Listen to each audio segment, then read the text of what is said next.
Marriage is doomed. शादी तो अब हो ही नहीं सकती, क्योंकि सब लड़कियां धोखेबाज होती हैं, सब लड़कियां बेवफा होती हैं, सब लड़कियां ड्रम में डाल रही हैं आपको मारने के बाद। सारी की सारी लड़कियां जो हैं वो कहीं ना कहीं पैसे के लिए गोल्ड डिगर्स होती हैं, जो कि कई तो होती भी हैं, मतलब मैं बात करूँगा इस पे। सारी की सारी लड़कियां जो हैं वो पैसा देखती हैं, और सब लड़कियां जो हैं वो आजकल एक they are like killers. They want to kill you and they don't want to get spend time with you. And definitely if they are getting married to you, they want your property, they want your father's property, they want your half of the money in the bank. जो आपका bank है वो alumni देनी पड़ेगी, जो भी आपकी, उसके बाद आपको जेल भिजवाए जाएंगे। तो अब इसमें बहुत सारे लोग शादी नहीं कर रहे हैं, क्योंकि कहीं ना कहीं आज जो शादी है उसमें पहली बात तो एक ये भी है कि शादी में नहीं करना चाहिए, क्योंकि रिस्पॉन्सिबिलिटी नहीं लेनी किसी को। आज हम इस पर खुल के बात करेंगे, क्योंकि एक ऐसा टॉपिक है जिसको पिछले मेरे पॉडकास्ट में एक व्यक्ति ने ट्रिगर किया था, और उन्होंने बोला था कि जब मैरिज इज़ डूम्ड, और मैं दोस्तों को देख रहा हूँ अपने कि मैरिज जो है वो बकवास हो चुकी है, मैरिज जो है वो अब गधे के पिछवाड़े में जा चुकी है। तो ऐसे में हम जब उसको ऑब्ज़र्व कर रहे हैं तो हम खुद एक्सपीरियंस क्यों करें। आप कहते हो एक्सपीरियंस करो, पर मैं ऑब्ज़र्व कर रहा हूँ दूसरे को, तो ऑब्ज़र्वेशन अलग है, एक्सपीरियंस अलग है, तो मैं क्या करूँ। क्योंकि आप तो कहते हो एक्सपीरियंस करो, और मैं तो किसी दूसरे की शादी में ऑब्ज़र्व कर रहा हूँ, आजकल देख रहा हूँ। तो मैरिज तो बकवास है, मैरिज तो करनी नहीं चाहिए। जैसे कि ये बहुत जितने भी लोग हैं, जितनी बातें करते हैं, इनको पूरा कंट्रोल आ चुका है। ये पूरी तरीके से संसार से मुक्त हो चुके हैं। ये पूरी तरीके से इनके गहन अवचेतन में कहीं कोई डिज़ायर नहीं है लड़कियों का, कहीं कोई एक वासना नहीं है। ये अपने कमरे में अंधेरा करके रोज़ हिला रहे हैं, और डबल हिला रहे हैं। जब आप 36 के हो जाते हो, 40 हो जाते हो, शादी नहीं होती तो ट्रिपल हो जाता है। और रोज़ का रोज़ इनका ये बाहर निकलते हैं, जरा सा इनको उसको एक तो उनको सुन लिया इन्होंने, आचार्य प्रशांत को, अब वो कहते हैं शादी मत करो, जबकि उन्होंने ऐसा नहीं कहा है, लेकिन लोगों को लगता है कि शादी करने।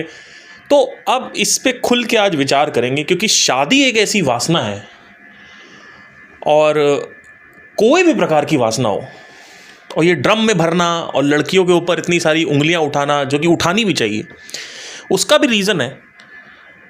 और मैं आपको एकदम खुल के इस पर बात करूंगा, मेरा क्या विचार है, क्योंकि I am happily married from last 1 year. So मेरे कितने रिलेशनशिप ख़राब हुए हैं।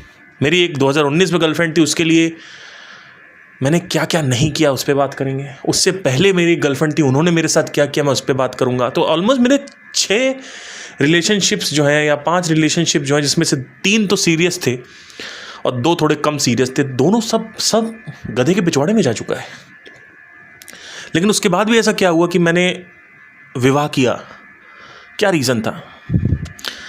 अब मैं आपसे इस पे खुल के आज विचार करूंगा। तो सबसे पहली चीज़ तो देखते हैं कि इन्होंने जो प्रश्न पूछा था, इसके बारे में मैंने उत्तर दिया है, लेकिन मैं इसको थोड़ा संक्षेप में, थोड़ा विस्तार से क्वेश्चन का उत्तर देना चाहता हूँ। क्वेश्चन ये था कि जब मैंने अपने दोस्तों की, अपनी सोसाइटी की शादी में देख के ऑब्जर्व कर लिया है कि शादी डूम्ड है, शादी में कुछ नहीं रखा है, यानी शादी स्पेसिफाई कर दूँ, शादी बकवास होती है, मतलब गधे के पिछवाड़े में जाती है, मतलब डाइवोर्स में जाती है, एलिमनाई में जाती है, कहीं ना कहीं मतलब उनका ये था। तो मैं जब इसको ऑब्जर्व कर चुका हूँ, तो मैं क्यों शादी करूँ, मैं क्यों विवाह रचाऊँ, मुझे क्या ज़रूरत है करने की। देखो, कहीं ना कहीं आप लोग के अंदर ना एक बहुत ही गहन में एक शादी को लेके एक अगेंस्ट जो प्रवृत्तियां उठ रही हैं आजकल के टाइम में, वो उठनी भी चाहिए। लेकिन क्या आपके अवचेतन की गहराइयों से सपोर्टिंग पार्टनर, ना कि सेक्स, फिर से मैं बोल रहा हूं, सेक्स नहीं, सपोर्टिंग पार्टनर की चाह खत्म हो रही है? Please understand this very carefully, because sex is not important. People don't get married because of sex, because everybody can masturbate. and it is a solution to get out the semen. People get married to have a emotional support. Okay, so first of all his question was कि observation और experience में difference क्या है. देखिए, जब मैं कहता हूँ अपने एक्सपीरियंस से सीखो तो भी ऑब्जर्वेशन है, और जब मैं कहता हूँ दूसरे के एक्सपीरियंस से सीखो तो भी ऑब्जर्वेशन है. सो अब थोड़ा सा इसको रिवाइंड करते हैं और पीछे चलते हैं. सबसे पहले तो देखते हैं कि ऑब्जर्वेशन और एक्सपीरियंस जो आपने कहा उसमें अंतर क्या है. सोक्रेटिस की एक बात थी कि there are 3 kinds of people. पहला व्यक्ति जो है वो सबसे सीखता है और खुद से भी सीखता है. दूसरा व्यक्ति वो है जो सिर्फ खुद से सीखता है. तीसरा व्यक्ति वो है जो कहता है मेरे पास ऑलरेडी सारे आंसर्स हैं. जो पहला व्यक्ति है वो इंटेलिजेंट एंड वाइज कहलाता है. दूसरा व्यक्ति जो है वो एवरेज माइंडेड कहलाता है, और तीसरा व्यक्ति मूर्ख कहलाता है. आप अगर पहले पे हैं तो हो सकता है कि आप दूसरे और तीसरे पे भी आ जाएं. तो ऐसा नहीं है कि अगर आप पहले पे हैं तो पहले पे ही रहेंगे आजीवन, क्योंकि कई बार क्या होता है कि हमें लगता है अब हमें पता चल चुका है, और जैसे ही हमें लगता है कि अब हमने जो पढ़ना था पढ़ लिया, जो हमने सीखना था सीख लिया, तो अब हम उसको अपने एक्सपीरियंस से ही सीखना चालू करते हैं, तो हम सेकंड पे आ गए. और फिर एक व्यक्ति होता है कहता है अब मैंने अपने से भी सीख लिया, दूसरों से भी सीख लिया, अब मेरे पास सारे उत्तर हैं. तो ऐसा व्यक्ति मूर्ख बन जाता है. इस कैटेगरी पे इस समय कौन सा मोटिवेशनल स्पीकर वो आपको पता होना चाहिए. मुझे किसी से कोई मतलब नहीं, मुझे मत सिखाओ, मैंने सारी उपनिषद पढ़ ली है, मैंने ये कर लिया, मैंने वो कर लिया. आप लोग कहते, एक कमेंट आया मेरे पास कि आप संदीप महेश्वरी के सेशन में आप गए थे, उन्होंने आपको बुरा बोल दिया इसलिए आपको बुरा लग गया, आपको चोट, दिल पे चोट लग गई. आपका और कोई एजेंडा नहीं है, आपको उनसे बस एक प्रोवोक कर रहे हो आंसर, आप उनसे आपको रिवेंज लेना है, रिवेंज लेना है. मैंने कहा अब इनको कौन समझाए. मेरे को दिन में भतेरों आके लोग गाली देते रहते हैं, उल्टे सीधे बोलते रहते हैं. अगर मैं सबसे ऑफेंड होऊंगा तो सबको रिप्लाई करूंगा ना. संदीप महेश्वरी से एक द्वंद्व मेरा या कॉन्फ्लिक्ट जो हुआ मेरे खुद के अंदर, वो इसलिए हुआ क्योंकि जब मैंने उनसे कुछ शेयर करने की कोशिश करी, he was not open to listen that. And then there were other people in the sessions who were actually literally trying to teach him something, but he was not open to listen that too.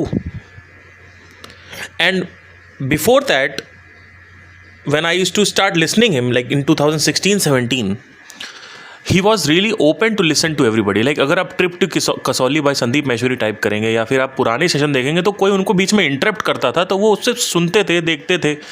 किसी ने उनको उसमें बोला था sir आप स्थिर प्रज्ञ की तरह हो. ट्रिप टू कसौली वाले पार्ट 2 में आप देखेंगे तो उन्होंने बोला कि स्थिर प्रज्ञ क्या होता है.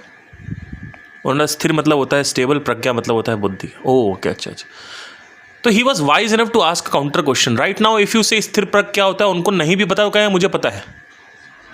ठीक है, मुझे मत बताओ क्या है, तुम लोग बेवकूफ हो, मुझे मत बताओ. मुझे सब, मैंने जो पढ़ना था पढ़ लिया, करना था कर लिया, मैं ऑलरेडी सब कुछ जान चुका हूं. इसी वजह से उनके जो सेशंस है वो रेपिटेटिव है, क्योंकि कुछ नया है ही नहीं, क्योंकि कुछ नया सुनने और देखने की क्षमता ही नहीं है. कुछ नया और सुनने और देखने की एक चाह ही नहीं है. उनको लगता है कि जो पढ़ना था पढ़ लिया. क्या पढ़ लिया आपने, क्या पढ़ लिया? कुछ भी नहीं. आपको सिर्फ इतना पता है आत्मज्ञान क्या होता है. ना आपको मन के बारे में सब कुछ पता है, ना आपको ब्रह्मांड के बारे में सब कुछ पता है. आपने कुछ नहीं पढ़ा. अगर आपको पता होता तो ऑब्जर्वेशन की बात हो रही होती आपके सेशन में. आपको पता होता लॉ ऑफ एक्टिविटी की बात हो रही होती, लॉ ऑफ डुअलिटी की बात हो रही होती, सेंटर पॉइंट की बात हो रही होती, बात हो रही होती कि इमोशन कैसे रियलिटी को ब्लर करता है. बात ये हो रही होती रियलिटी को एज इट इज देखे का मतलब आप समझा पाते लोगों को. बात सिर्फ क्वेश्चनिंग तक आके नहीं रुकती, बात क्वेश्चनिंग के आगे जाती. क्योंकि कई फलाने लोग आते हैं कहते हैं कि अच्छा आइजैक न्यूटन, क्या नाम था उनका, आइजैक न्यूटन नाम था, हाँ, आइजैक न्यूटन ने देखा कि सिर नीचे गिरा है और प्रश्न उठा, तो प्रश्न से ही तो सब कुछ शुरुआत होती है। ये संदीप महेश्वरी का पहला डायलॉग है, इसको काउंटर किया जा सकता है। बहुत सारे लोग हो सकता है कि इस सवाल तक ना पहुंचे हो कि सेब नीचे क्यों गिरा, लेकिन कई लोग बैठते हैं, सेब कई बार नीचे गिरता है, लोग देखते तक नहीं है, और देखते हैं तो सिर्फ देखते हैं, ऑब्जर्व नहीं करते। तो अगर कोई कभी ऑब्जर्व ही ना करे तो क्वेश्चन कैसे उठेगा कि एप्पल नीचे गिरा है? और जो भी तुम्हारी हाइपोथेसिस बनेगी कि एप्पल नीचे इन 10 वजहों की वजह से बनता है, वो 10 वजहें साबित कैसे होंगी जब तक वो 10 वजहों में से एक वजहें टेस्ट नहीं करी जाएंगी। और टेस्ट का मतलब क्या होता है कि वापस आपको ऑब्जर्व करना है कि क्या मेरा ये हाइपोथेसिस जो थ्योरी है कि ये सेब नीचे क्यों गिरा, क्या ये सही है? क्या ये क्वेश्चनिंग पे आके एंड होगा या फिर ऑब्जर्वेशन पे आके एंड होगा? कि पता चलेगा there is something called as gravity, उसको फिर टेस्ट किया जाएगा अलग अलग तरीकों से, अलग अलग जगहों से, अलग अलग एंगलों से, फिर पता चलेगा ग्रेविटी नाम की कोई चीज़ होती है और वो सिद्ध होता है। ये जो सिद्धि है ये तब होगी कि ये क्वेश्चनिंग पे रुकेगा कि there is something called as gravity, why gravity, या फिर वो रुकेगा ऑब्जर्वेशन पे कि yes there is something called as gravity, we have seen it, we have observed it, not on just Earth but on black holes, other planets, and there is the entire universe is revolving around a black hole, or entire galaxy is revolving around a black hole. So a person who is just learning from their own experiences is an average minded person. A person who learns from everybody and himself. Now what I mean by everybody, everybody मतलब होता है कि अभी तक जितनी भी researches आ चुकी हैं उस विषय के ऊपर, एवरीबडी का मतलब ये नहीं कि सड़क से उठा के लोगों को पूछने लगो। एवरीबडी का यहाँ मतलब ये है कि आप एटलीस्ट पुराने जो ऋषि मुनि थे या फिर नए साइंटिस्ट थे, साइंस के एंगल से देखो, उसको मार्केटिंग के एंगल से भी देख सकते हो आप चाहो तो, क्योंकि मार्केटिंग में ह्यूमन साइकोलॉजी की बात होती है। तो उसी विषय पे कितने लोग आके अध्ययन करके मर चुके हैं, और उस अध्ययन को अगर आप पढ़ लेते हो तो आपका 95 साल की जिंदगी, यानी 95 साल का जो समय है वो बच सकता है। मतलब कृष्णमूर्ति को पूरी पढ़ाई जो करनी है माइंड की उसमें लगे 95 ईयर्स, लेकिन एक व्यक्ति जब पैदा होगा तो वो 95 ईयर्स जस्ट 4 से 5 साल के गैप में खत्म कर सकता है। सोचो, एक व्यक्ति 95 years it took to understand something, to learn something, to find out some researches, and you can just be born and learn the same thing in just 5 years. That is why on an average जितनी भी पढ़ाइयाँ होती हैं वो 5 से 7 साल की होती हैं। क्यों? क्योंकि 5 से 7 साल इनफ होता है पिछले 10,000 साल की रिसर्चेस को पढ़ने के लिए। कैसे? सबसे बड़ा एग्जाम्पल है MBBS। सबसे ज़्यादा जो रिसर्च हुई है वो रिसर्च इतनी भयानक और इतनी महत्वपूर्ण रिसर्चेज हुई हैं, वो है सर्जरी की फील्ड में, मेडिसिन की फील्ड में, और ये रिसर्चेज चल रही हैं पिछले 5,000 साल से। वो 5,000 साल की रिसर्च या लास्ट की 2,000 साल की कॉन्क्रीट रिजल्ट्स, कॉन्क्रीट पढ़ाई आप 7 साल में कंप्लीट कर सकते हो। So you don't need 2,000 years to understand because it is written, it is there to, it's like a एक प्लेट पे सजा के स्पून फीडिंग करी जा रही है। That is what I am trying to say. Now if you say I learn from my own experience and you become a doctor, you can become a doctor but it will take 70 years. You can do the same thing in 7 years and 3 years of practice to total 10 years. You can become a very good doctor in 7 to 10 years. But जो भी आप बने हो, याद रखना उसमें 2000 साल के लोग मरे, 2000 लोग मरे हैं उसमें, तब जाके तुम मरे हो, तब जाके तुम बने हो डॉक्टर। यानी 2000 साल मतलब 100 साल की एक जिंदगी उसमें रिसर्च गई है। और आप ये कह रहे हो बेवकूफ़ों की तरह, चाहे वो अध्यात्म हो, चाहे डॉक्टरी हो, चाहे इंजीनियरिंग हो, चाहे टेलर हो, चाहे कारपेंट्री हो, आप ये कह रहे हो कि आप एक सोफ़ा बना लेंगे बिना कारपेंट्री सीखे, बिना फंडामेंटल्स ऑफ कारपेंट्री सीखे। आप एक सोफ़ा डायरेक्ट बना लेंगे। हाँ, आप लकड़ी काट सकते हो, आप एक पेड़ से लकड़ी काट सकते हो, इट टेक हार्डली 2-3 आवर्स, उसमें दिमाग लगाना, लेकिन उस लकड़ी को कैसे डिज़ाइन करना है, कैसे छीलना है, कैसे स्ट्रक्चर करना है, कैसे उसका विश्लेषण करके उसको स्ट्रक्चर देना है, वो तो कारपेंट्री का जो रिसर्चेस है वो नहीं सीखोगे। फालतू की बातें करोगे इधर उधर की, कहोगे कि मैं लकड़ी काट रहा हूँ। अगर बनाओगे भी तो क्या तुम एक कारपेंटर से अच्छा सोफ़ा बना सकते हो? नहीं बना सकते। क्यों नहीं बना सकते? क्योंकि कारपेंटर ने रिसर्चेस पढ़ी हुई हैं। अब आप कहोगे कारपेंटर ने कौन सी रिसर्चेस पढ़ी? कारपेंटर तो कोई किताब पढ़ता ही नहीं। अरे घोंचू, रिसर्च का मतलब होता है डेटा। जहाँ से भी उसने सीखा उसने कहीं से तो पढ़ा होगा। कि हर चीज़ तुमको एकदम से सिंप्लीफाइड वर्जन में चाहिए क्या? डॉक्टर्स ने पढ़ा है, कारपेंटर ने भी पढ़ा है, उसने कहीं से सीखा है। जिसने भी जहाँ से भी सीखा है वो रिसर्चेस कंटिन्यू हो रही हैं, इवॉल्व हो रही हैं। आपको ये क्यों नहीं समझ में आ रहा है कि there is something called as evolution? It is not just happening in the universe, it is happening in each and every work, especially संसारी वर्क, राजसिक वर्क्स। चाहे वो एंटरप्रेन्योरशिप हो, बिजनेस हो, मार्केटिंग हो, सेल्स हो, कारपेंट्री हो, टॉयलेटिंग हो, टेलरिंग हो, पायलट हो, एयरप्लेन इंजीनियरिंग हो, एयरक्राफ्ट इंजीनियरिंग हो, एरोनॉटिकल इंजीनियरिंग, कुछ भी हो, दुनिया की टेलीस्कोप, कुछ भी दुनिया की कोई भी चीज़ हो, it is constantly evolving. And if you are not the process of that evolution and you are bringing your ego in front of it कि okay I'll just learn by my own, you are an average minded person.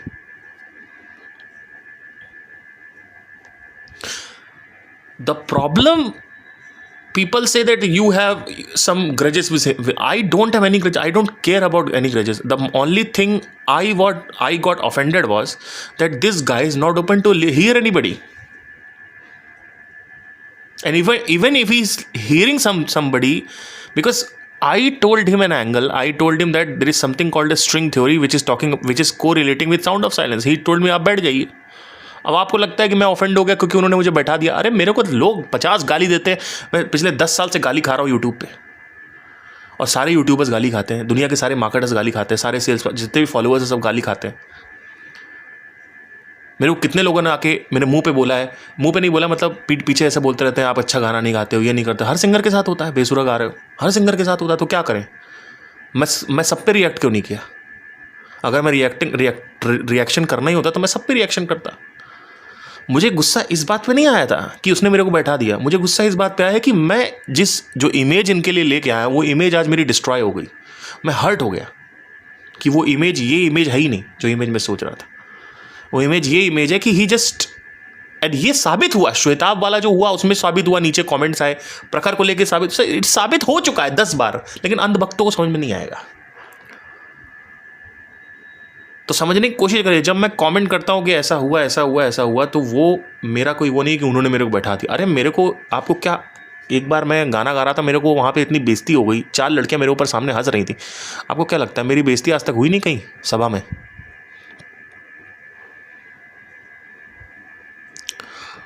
मुझे गुस्सा इस बात की आई कि जब मैं उनको कुछ बोल रहा था या कुछ भी समझाने की कोशिश कर रहा था, एट दैट टाइम मैंने कहा सर मेरे को आपकी सेशंस की वजह से वैराग्य की प्राप्ति हुई। तो अच्छा, आत्मज्ञान प्राप्त हो गया आपका, वर्ड बड़े आए। ये इस तरीके का थोड़ा सा मुझे टोनैलिटी लगी। दूसरी चीज़ ये कि जब मैं उनको स्ट्रिंग थ्योरी का, तो बैठ जाओ। तीसरी चीज़ ये कि जब मैंने वहाँ पे कुछ ऐसा बोला, मैंने कहा कि अब मैं ये नहीं बता सकता क्योंकि ये बहुत ज़्यादा पर्सनल हो जाएगा, but you have to understand this one thing, that the only thing I expected him as a guru is that he's in a constant motion of learning. And when, like for example, lot of people मेरे session में आते हैं, कुछ ऐसा बता जाते हैं, तो मैं उनको सुनता हूँ बैठ के। मैं उनको ये नहीं कहता हूँ कि ओहो मेरे ज़्यादा तुमको जानते हो क्या, ये नहीं करता हूँ मैं। क्योंकि अगर मैं वो करने लग जाऊँगा तो मैं फिर अपने प्राइड में जी रहा हूँ, अपने ईगो में जी रहा हूँ। मुझे आइडेंटिटी क्राइसिस हो रहा है। अल्टीमेटली सब कुछ क्या है? आइडेंटिटी को डिस्ट्रॉय करना है। मेरे अंदर आइडेंटिटी पकड़ ली, मैं बहुत विजडमिक हूँ, मैं बहुत ज्ञानी हूँ। जब तक मैं अज्ञानी बनकर, मेरे पास बहुत सारे ऐसे स्टूडेंट आते। अभी कल उस दिन की एक बात है, there is this student, I will not name his student, but he constantly questioned me over and over again, and I never stopped him, do not question me. Because he was giving a right question. He was saying ऐसा होता है तो ऐसा, फिर ऐसा क्यों होता है, ऐसा होता है तो फिर ऐसा क्यों होता है, वैसा होता है तो फिर वैसा क्यों होता है. He was actually intellectually trying to have a debate, नहीं कहना चाहता but he was countering me intellectually. I was impressed by his, actually I was impressed by his counters.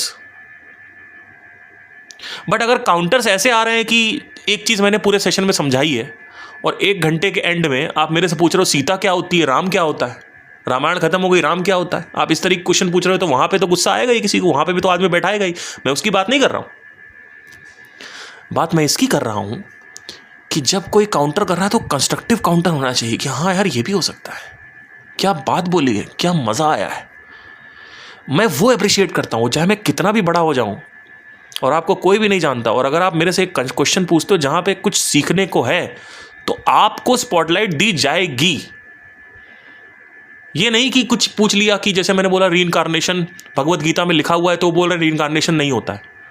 मैंने कहा अरे भैया साफ साफ लिखा हुआ है रीइंकार्नेशन. संदीप मैश्विक सेशन में मैं जा चुका हूँ, क्वेश्चनिंग वाले सेशन में बोला था मैंने, शायद वो एडिट हो गया या बीच में है थोड़ा बहुत उसका भाग. कह रहे नहीं उसमें लिखा हुआ है जैसे आत्मा शरीर बदलती है. अरे भैया वो एक श्लोक है, दूसरे श्लोक पकड़ो ना.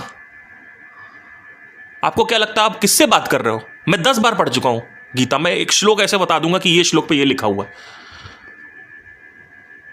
वर्णन हुआ है, यहां पे ये मेंशन्ड है, यहां पे ये 10 बार लिखा हुआ है कि ये होता है वो होता है. तो एक का क्या बता रहे हो आप? जैसे शरीर, जैसे हम कपड़े बदलते हैं वैसे आत्मा शरीर बदलती है. तो बोले उसमें जैसे लिखा हुआ. अरे तो फिर भी पूरा पढ़ो तो क्या उस मतलब तो वही. आप किसको समझो, आप कौन मैं आपकी तरह कोई बेवकूफ़ नहीं हूँ कि मैं आपकी तरह कोई भी 4-5 सेशन सुना और अप्लाई कर दिया और आपके सेशन में आके बैठ गए. अगर एक्चुअली में दम है तो आप सारे ज्ञानियों के बीच में बैठ के दिखाइए और उनसे काउंटर्स लीजिए, तब मज़ा आएगा, तब सेशन में आपको क्रिएटिविटी करने मज़ा आएगा.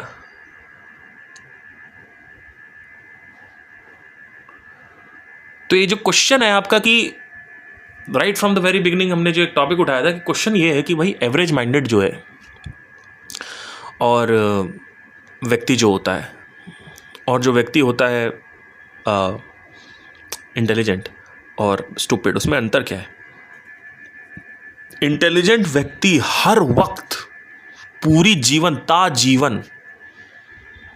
आजीवन ताउम्र ओपन रहता है लर्न करने के लिए, अपने से दूसरों से. जिस दिन मैंने ये कहा कि मुझे आ गया उस दिन किताब खत्म, पन्ने खत्म हो गए, इंक खत्म हो गई, और उसी दिन एक लूप में चला जाऊंगा मैं. और लूप सिर्फ तमस पे बन सकता है और रजस पे बन सकता है, लेकिन सत्व पे नहीं बन सकता, क्योंकि सत्व बहुत बड़ा है, ब्रह्मांड बहुत बड़ा है, मन बहुत बड़ा है. आप सत्य की बात करोगे तो आप कुछ जीवन कम पड़ जाएगा, इतना कुछ है जानने के लिए. हाँ, आत्मज्ञान की बात करोगे तो 4 साल में खत्म है वो. सुन लेना, ब्रह्म विद्या 4 साल से 5 साल में खत्म हो जाती है. आपको क्या लगता है जो आयुर्वेद डिस्कवर हुआ, ये क्या पेड़ काट काट के क्या चाटा था क्या उन्होंने, खाया था कि चलो ये वाला पेड़ काट के ये वाले जख्म पे लगाते हैं, ये वाला पेड़ की जड़ी बूटी बना के उसको खिला देते हैं? कितने लोग तो उन्होंने मार दिए होंगे, है ना. कोई बीमार है उसको ये पेड़ काट के खिला दिया. पहली बात तो ये पता ही कैसे चला कि पेड़ में जड़ी बूटी होती है, नंबर 1. नंबर 2, कौन सी जड़ी बूटी कहाँ, ये कैसे पता चला? जब कोई साइंस नहीं थी, कुछ नहीं थी.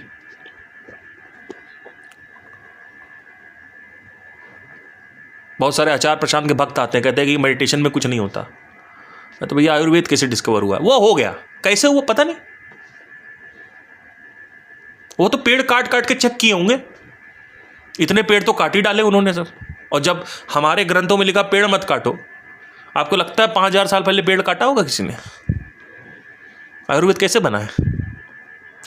अगर आप आयुर्वेद पढ़ेंगे ना तो आयुर्वेद में साफ साफ लिखा हुआ है कि आयुर्वेद एक योगी के शरीर के भीतर जन्मी है. इसको लोग समझ नहीं पाए.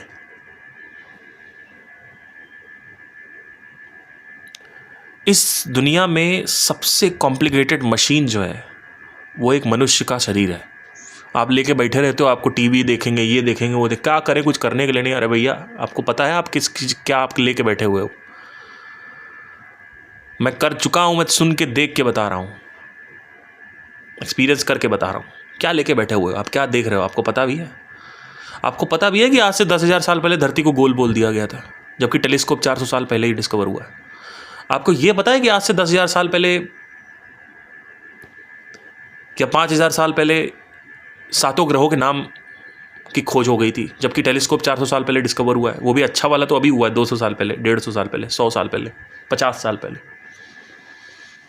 क्या आपको पता है दिन, जो 7 दिन होते हैं उसके सारे नाम ग्रहों के हिसाब से पड़े हुए हैं? क्या आपको ये पता है? ये कब से चला आ रहा है, आपको ये पता है?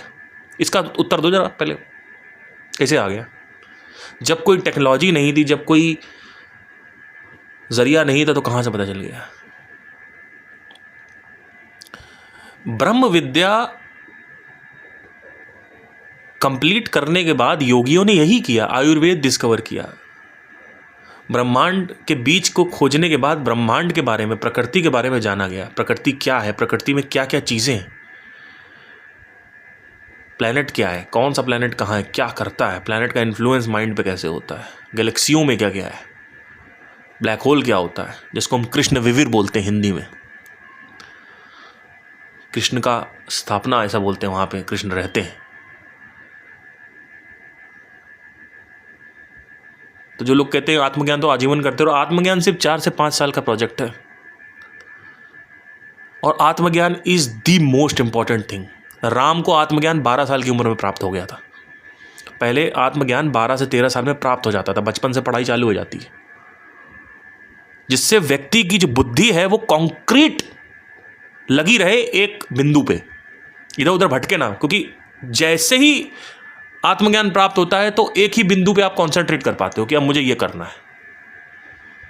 बीच में आपको कोई लड़की आ गई नंगी होके, कोई मतलब नहीं है। कुछ बनना है, कुछ जमीनें हासिल करनी है, हस्तिनापुर का युद्ध हुआ, दुर्योधन, ये वो सब अनात्मज्ञानी थे, अनात्मज्ञानी थे। जमीनी लड़ाई चल रही, ये सब कुछ नहीं। कृष्ण को कुछ नहीं चाहिए, कृष्ण मजे ले रहे हैं बैठ के आराम से, कोई मतलब नहीं।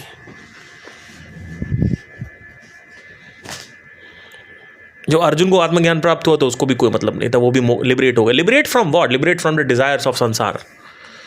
कुछ ये चाहिए, ये बनना है, वो बनना है, वो करना है, ये करना है, वो करना है, ये करना है। तो राम को, भगवान राम को आत्मज्ञान 12 साल की उम्र में प्राप्त हो गया था। तो जब वो जंगल में भटके ना अपनी पत्नी को ढूंढने के लिए, तो बीच में बहुत सारे लोग भी आ सकते थे। चलो आओ तुमको गांजा पिलाते हैं, चलो आओ तुमको ये इंद्रिय तृप्ति ये वाली कराते हैं, वो कराते, ये कराते, चलो ये वाली ज़मीन, चलो आओ लड़ लेते, जमीन ले लो जरा। कुछ नहीं, सीधा। तो आत्मज्ञान सबसे इंपॉर्टेंट है। लेकिन आत्मज्ञान यहाँ पे संदीप महेश्वरी फंस गए, और यहाँ पे बहुत सारे लोग फंसे हुए हैं, बहुत सारे गुरु फंसे हुए हैं। आचार्य प्रशांत भी यहीं फंसे हुए हैं। पता नहीं उनको आत्मज्ञान है कि नहीं, मुझे नहीं पता, पर वो भी यहीं फंसे हुए हैं। जितने सारे यहीं गुरु फंसे, वो फंसे क्या 4-5 साल की आत्मविद्या ब्रह्म विद्या लेने के बाद उनको लगता है जीवन में अब यही करते रहो, यही सुनते रहो, यही पढ़ते रहो। अरे भैया कब तक पढ़ोगे? समझ में आ चुका है,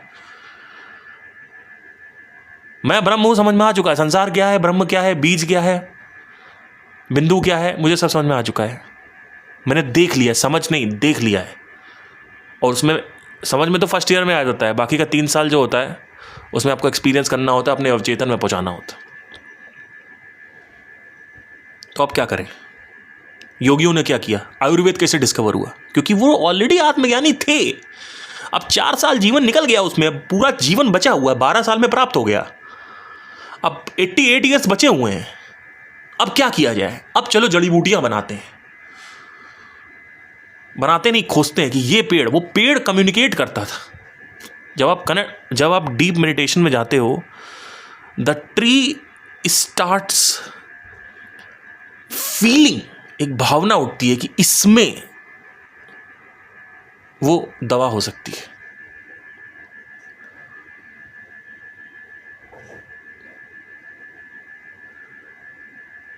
और फिर वहां से एवोल्यूशन चालू हुआ, और योगी आए, उसमें और लोगों ने काम किया। वही एक ही टेक्निक थी कि पेड़ आपसे कम्युनिकेट कर पा रहा है, कि पेड़ आपसे बताता है कि ये मैं हूं और मैं ये वाली चीज़ हल करूँगा, ये वाला जो ज़ख्म है, ये वाला जो बीमारी है, ये वाली जो सिकनेस है, ये वाली जो पीड़ा है, वो मैं उसका अंत करूँगा।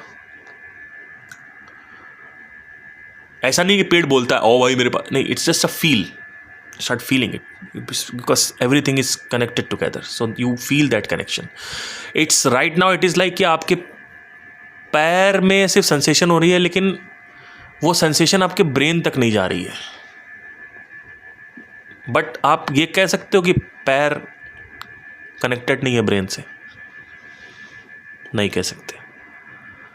तो साधारण मनुष्य के साथ क्या होता है कि when he is not into meditation, meditation का मतलब क्या है वो भी समझ लो, बट उसको समझाने से पहले मैं बताना चाहता हूँ, when he is not into meditation, या साधारण व्यक्ति जो संसारी उपलब्धियों के पीछे भाग रहा है, ऐसे व्यक्ति को फील नहीं हो रहा है कि पैरों पे क्या हो रहा है। पैर कनेक्टेड है उसके, तो ऐसे नेचर हमसे कनेक्टेड है, लेकिन नेचर में क्या हो रहा है वो उसको घंटे से हमको फ़र्क नहीं, हमको पता ही नहीं चलता।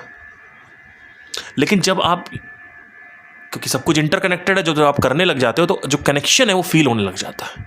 द नर्वस सिस्टम, जो नर्वस सिस्टम है शरीर और प्रकृति का, वो ऑलरेडी कनेक्टेड है, लेकिन बीच में ब्लॉकेजेस है, ब्लॉकेजेस खुल जाते हैं। अब आपको एकदम फील हो जाएगा ये पेड़ क्या करता है, वो पेड़ क्या करता है, देखते ही स्पर्श हो जाएगा, छूते ही पेड़ को पता चल जाएगा ये पेड़ जहरीला है, इसको नहीं खाना है, उसको खाना है, इसको। इसी तरीके से हमारे यहाँ फसलों की जो स्थापना हुई और जो नई नई चीज़ों की हमारी स्थापना हुई, गांजा की जो बहुत ज़्यादा आयुर्वेद में कैनबिस का बहुत बड़ा महत्व है, लेकिन उसको कंज्यूम करने के लिए नहीं बोला गया, वो घातक बताया गया। सो ब्रह्म विद्या is the core, it's like a baby is born now baby born है तो मम्मी के गोदी में थोड़ी पड़ा रहेगा, वो बाहर निकलेगा, अपने पेरेंट्स को छोड़ेगा, संसार में घूमेगा। अब उसको संसार में रहते हुए भी संसार आकर्षित नहीं कर सकता, संसार उसको बंधन में बांध नहीं सकता है। अभी क्या है, आप संसार में जैसे इंटैंगल होते हो, संसार क्या करता है, आपको बांध लेता है, क्योंकि कहीं ना कहीं आपके अंदर गहन में दुख है। उस दुख के कारण आप बंधने लग जाते हो। तो आत्मज्ञान क्या करता है, आपको एकदम आपकी लालच जो है वो रोक देगा, लोभ रोक देगा, हसरतें रोक देगा, आरजू रोक देगा, आपकी जो वासनाएं है उस पर रोक लगाएगा, उस पर अंत करेगा, वासनाओं को नियंत्रण में लेके आएगा। पूरे भगवत गीता में सिर्फ यही तो बात हुई है, मन को वश में करो अर्जुन। आप अगर भगवत गीता पढ़ोगे, वश शब्द सबसे ज़्यादा यूज़ हुआ है। मन और वश सबसे ज़्यादा यूज़ होने वाला जो शब्द है वो मन है और वश है। आप टाइप कर लो, गूगल पे देख लो, गूगल पे जाके कहीं भगवत गीता अपलोडेड है, उसमें लिखो मन, कितनी बार वहाँ पे मेंशन्ड है, वश कितनी बार मेंशन्ड है, देखो। Control the mind Arjun, control the mind Arjun, control the mind. So for that आत्मज्ञान इज नीडेड। अब आत्मज्ञान और साधना को सिद्ध करने के बाद अब क्या करें? अब 3 लेवल्स होते हैं, राइट? तो अब यहाँ पे मेरे ऑलरेडी पॉडकास्ट है, अब मैं यहाँ से टॉपिक की आरंभ कर रहा हूँ। तो आपने कहा कि ऑब्जर्वेशन जो है और एक्सपीरियंस जो है आपको समझ में आ गया होगा अब तक। तो आप कहते हो कि शादी इज़ डूम्ड। तो 3 प्रकार के लोग शादी से मुक्त हो पाते हैं। शादी में खुशी नहीं है ऐसा आप कह सकते हो, लेकिन वो आपका कॉन्शियस मन है, चैतन्य मन है। आपके अवचेतन की गहराइयों में पड़ा हुआ है वो वासना, वो डिजायर। आपके हलक अगर दबा दिया जाए अभी और पूछा जाए बता शादी करना चाहता है, तो आपके अंदर से हाँ ही आएगा। या हलक ना दबाएं, एक सुंदर सी लड़की से आपका व्हाट्सएप करवा दें, कम्युनिकेट करवा दें, अभी आपकी पैंट गीली हो जाएगी।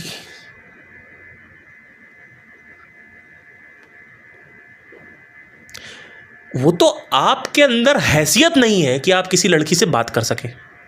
सुनो कड़वा सच, अब वो तो आपके पास स्त्रियां अवेलेबल नहीं है। स्त्रियों के पास पुरुष अवेलेबल हैं, तो क्या होता है, डिमांड ज़्यादा है, सप्लाई ज़्यादा है, डिमांड कम है।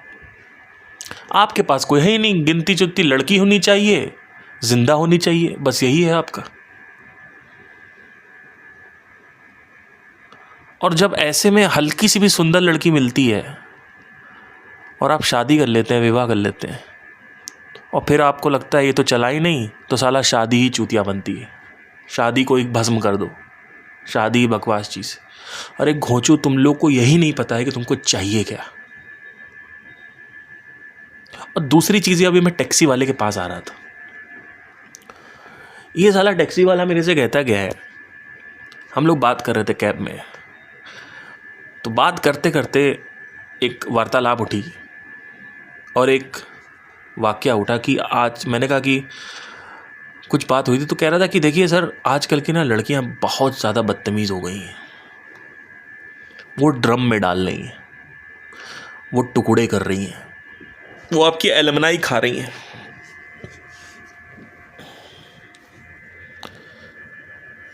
और डाइवोर्स रेट तो बहुत तेज़ी से बढ़ता जा रहा है। अगर आप टाइप करेंगे,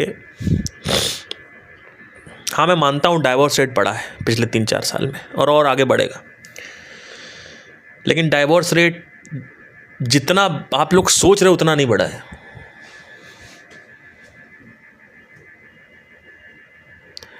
एक्चुअली समस्या ये है कि इंस्टाग्राम की रीलें वायरल होने लगी हैं पिछले 3 साल से। 3 साल पहले इंस्टाग्राम था नहीं, 5 साल, वो मतलब उस तरीके का एल्गो नहीं था। एल्गोरिथम में जैसे किसी ने सड़क से किसी को उड़ा दिया तो एकदम से वो वायरल हो जाता है, ट्रेंड में आ जाता है और 20-25 दिन चलता रहता है। ये अभी नया एल्गोरिथम का नया वो आया है पिछले 3-4 कोड, कि जैसे कुछ किसने अभी एक लड़के ने गुजरात में, क्या नाम है वो, वडोदरा कार एक्सीडेंट, अगर आप देखेंगे टाइप करेंगे, गांजा पी के अपने दोस्त के साथ पोर्शा से उड़ा दिया उसने 3-4 लोगों को। अब वो वायरल हो गया। आपको क्या लगता है, क्या वो वायरल नहीं, पहले ऐसे नहीं होता था 2-4 साल पहले? अरे भैया, कुछ भी न्यूज़ होती है वो वायरल हो जाती है आजकल, पहले नहीं होता था ऐसा। तो क्या पहले क्राइम नहीं होते थे? पहले लड़कियां छोड़ती नहीं थी, पहले लड़कियां मारती नहीं थी। ये जो ड्रम वाली बात आ रही है आपकी, ये जो बात आ रही है कि ड्रम में भर दिया, अरे भैया पहले भी यही हो रहा था। आप कितने केसेस आपको मैं उठा के दिखा सकता हूँ, न्यूज़पेपर में उठा के देखो, आज तक पे आता था। वो तो तुम लोग न्यूज़ देखते नहीं हो, तुम लोग कॉलेज में व्यस्त हो, तुम लोग ढकोसलेबाजी में व्यस्त रहते थे, तो न्यूज़ देखते नहीं थे।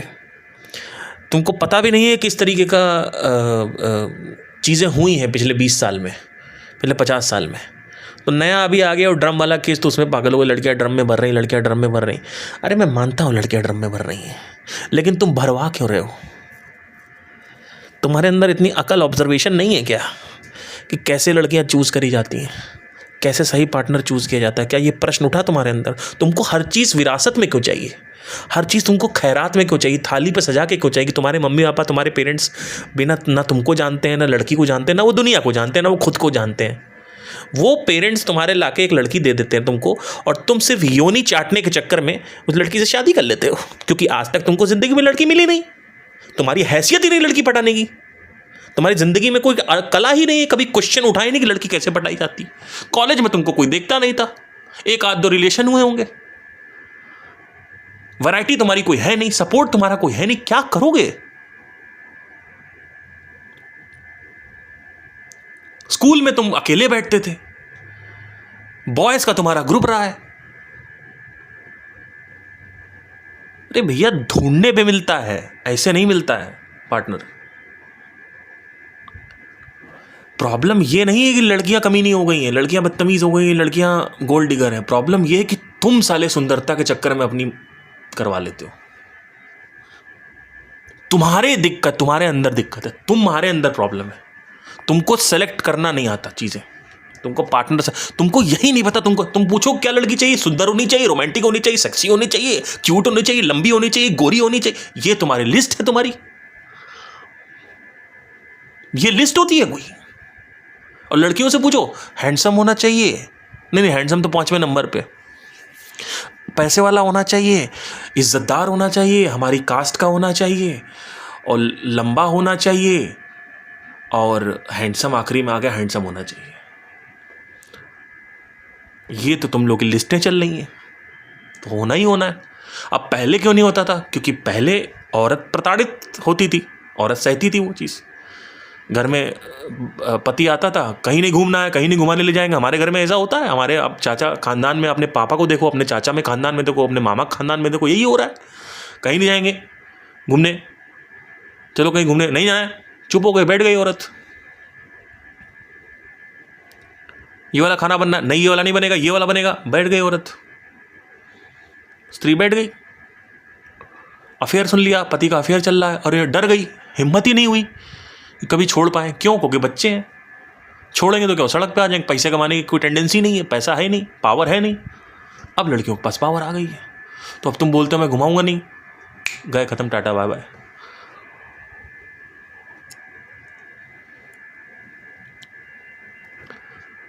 अब तुम कहोगे कि मैं ये नहीं करूंगा, गए, निकलो, डाइवर्स। अब तुम कहोगे बच्चे इंग्लिश में, हिंदी मीडियम पढ़ेंगे, निकलो बाहर। पहले क्या होता, आपको मैं अपना एग्जांपल देता हूँ। मेरे पापा शुरू से मेरे को हिंदी मीडियम में पढ़ाना चाहते थे। मेरे पापा भी अर्न करते थे, मेरी मम्मी भी अर्न करती थी, पर मेरी मम्मी बन गई डॉक्टर, ठीक है, और मेरे पापा की एक नहीं चली।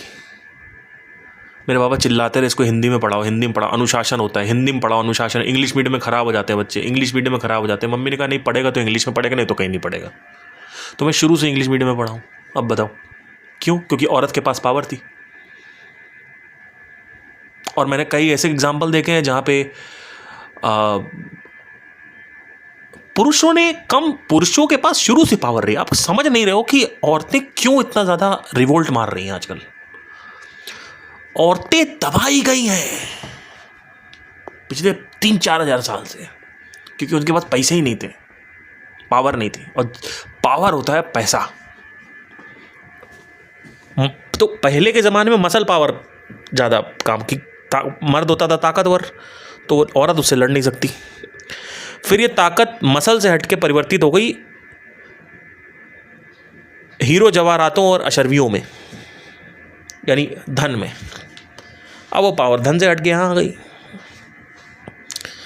अब औरत बेबस थी, बच्चे हैं, अफेयर चल रहा है, झेलना पड़ रहा है, आके मारता पीटता है, झेलना पड़ रहा है, शराब पी के आता, कुछ बोल नहीं सकती, गांजा पी के आ रहा, कुछ बोल नहीं सकती, घुमाने नहीं ले जा रहा, कुछ बोल नहीं सकती है, सेक्सुअली सेटिस्फाइड नहीं है, कुछ बोल नहीं सकती।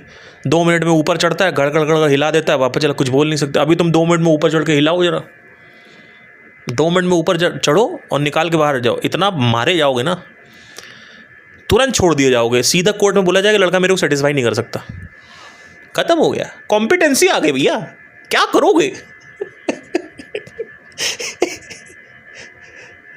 क्या करोगे भाई? छोड़ोगे तो छोड़ दो, हम भी कमा रहे हैं। हाँ, मैं मानता हूं कि कई औरतें इस लॉ का खिलाफ इस्तेमाल करती हैं कि भाई, अच्छा एक चीज़ और भी है जो कि बहुत भयानक लेवल पे, मतलब इसमें टाइम स्टैम्प डालिएगा आप लोग और टॉपिक का नाम लिख दीजिएगा, जो भी आपको लगे। और बहुत सारी स्त्रियां भी मेरे को सुनती हैं, तो मैं उनको भी ये कहना चाहता हूँ, कान खोल के सुन लेना तुम लोग। स्त्रियों का नेचर मोनोगामस होता है बाय नेचर, और पुरुषों का पॉलीगैमस होता है, यानी बहुविवाह। यानी वो क्योंकि स्पर्म है उनके पास और मिलियंस ऑफ स्पर्म होते हैं, तो नेचर चाहता है कि एक ही पुरुष से कई औरतें फर्टाइल हो जाएं। लेकिन औरतों के पास, स्त्रियों के पास एक ही ओवम होता है एक टाइम पे, तो उनका बाय डिफ़ॉल्ट ये होता है कि दे डोंट वांट टू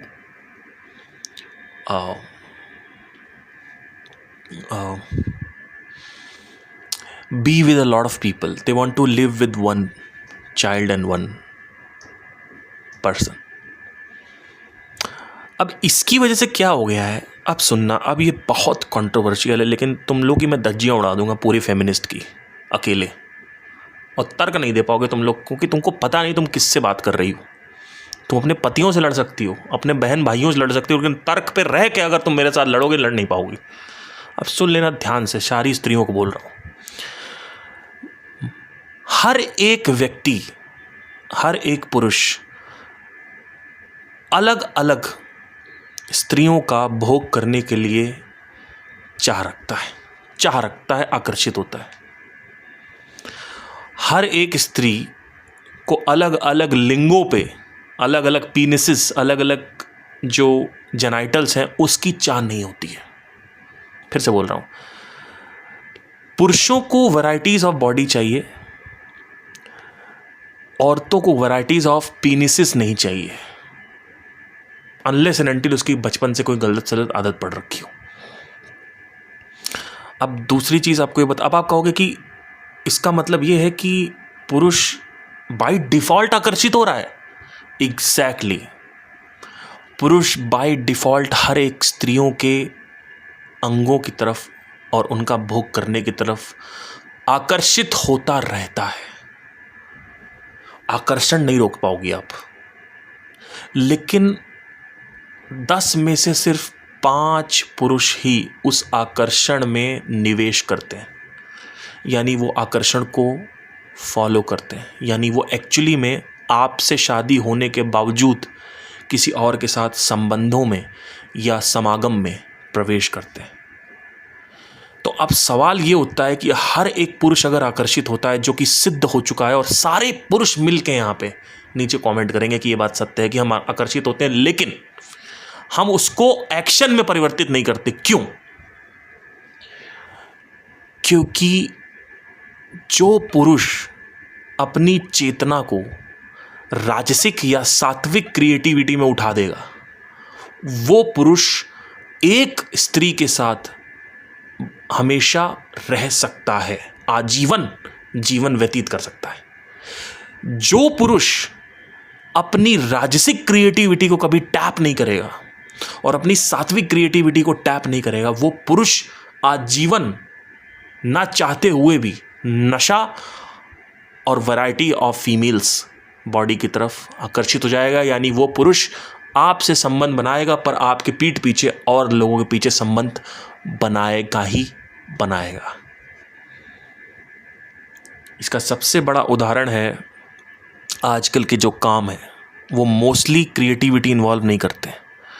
इसीलिए कॉरपोरेट जॉब्स में सबसे ज़्यादा अफेयर्स होते हैं। क्यों? क्योंकि कॉरपोरेट जॉब में इंटेलेक्चुअल क्रिएटिविटी का इस्तेमाल नहीं होता, फिजिकल लेबर का इस्तेमाल होता है। फिजिकल लेबर जो दे रहा है वो इंटेलेक्चुअल चेतना को ऊपर नहीं उठा रहा है, यानी जो मेंटल क्रिएटिविटी, यानी उसको कुछ क्रिएट नहीं कर रहा। इसीलिए जितने भी बिजनेसमैन हैं वो कभी भी दूसरी औरतों के साथ समागम नहीं करते हैं। जितने भी मैक्सिमम बिलियनियर्स हैं वो दूसरी औरतों के साथ समागम नहीं करते हैं। वो शादी दूसरी कर लेते हैं, एक टाइम पे एक के साथ रहते हैं, लेकिन समागम नहीं करते, मतलब वो रंडीबाजी नहीं करते हैं। क्यों? क्योंकि उनकी चेतना जो है वो ऊपर उठी हुई है। वो क्रिएटिविटी, वो उस ऊर्जा को चैनलाइज कर रहे हैं ऊपर की तरफ। ऊपर मतलब राजसिक क्रिएटिविटी की तरफ। वो अपना काम भी करते हैं। हो सकता है उनके जीवन में 2-3 शादियां हों, लेकिन वो एक टाइम पे एक ही स्त्री के साथ रहते हैं।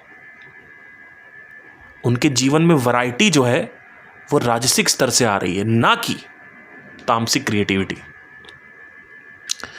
तो अगर आप राजसिक और सात्विक क्रिएटिविटी में नहीं पढ़ रहे हैं, तो आप तामसिक क्रिएटिविटी में पढ़ेंगे। तामसिक क्रिएटिविटी क्या होती है? मतलब मुझे इस पोजीशन में करना है, मुझे फिर उसमें करना है। एक नई पोजीशन क्रिएट करेंगे, एक और नई पोजीशन क्रिएट करेंगे, फिर एक और पोजीशन क्रिएट करेंगे, फिर वो लड़की ही बदल देंगे क्योंकि लूप बन गया है। They always want to break the loop on तामसिक लेवल। फिर उस नई लड़की के पास जाएंगे, उसके साथ करेंगे, उसके साथ करेंगे, उसके साथ करेंगे, उसके साथ करेंगे, फिर उससे भी लड़ाई हो जाएगी। फिर और किसी के पास जाएंगे, उसके साथ करेंगे, उसके साथ करेंगे, उसके साथ करेंगे। अलग अलग पोजीशंस में ट्राई करेंगे। जैसे ही बोर हो जाएंगे, लड़की बदल देंगे।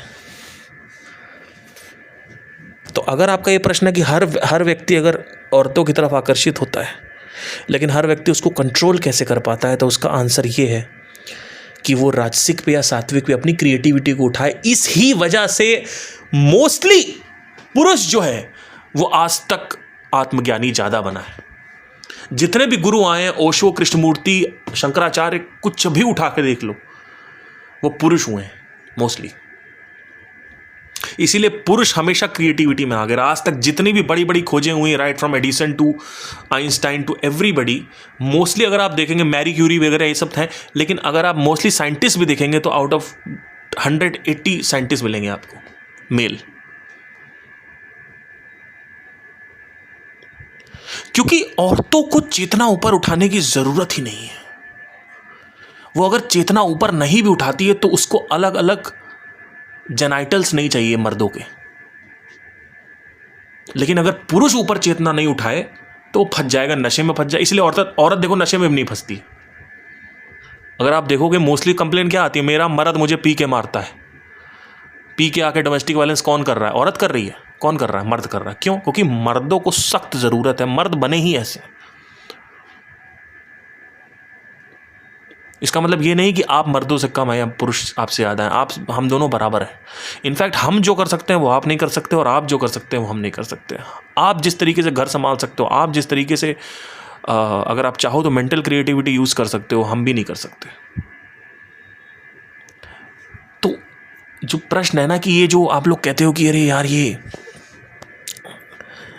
क्या करें एक्स्ट्रा मैरिटल, और ये, मेरी बात ध्यान से सुनिए। 3 प्रकार के लोग होते हैं। पहला व्यक्ति वो जो शादी करके समझता है कि शादी में सुख नहीं है।